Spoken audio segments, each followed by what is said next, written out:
Euroregione News.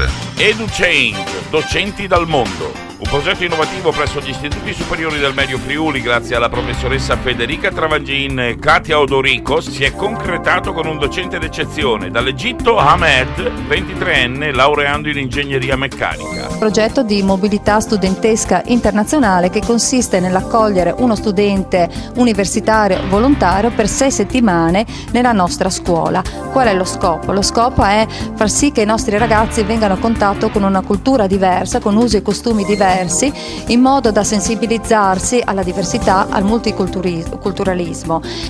Una realtà piccola come potrebbe essere quella di Codroipo, l'esperienza di portare un ragazzo proveniente da un altro paese è sicuramente stato un momento così di novità, no?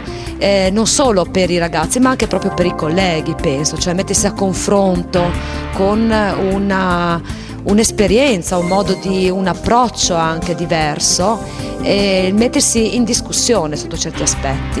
Questo dal mio punto di vista penso sia stato il punto più importante dell'esperienza. Dal Medio Friuli per Euroregione News, Marco Mascioli. I nostri servizi sono disponibili su internet all'indirizzo www.euroregionenews.eu.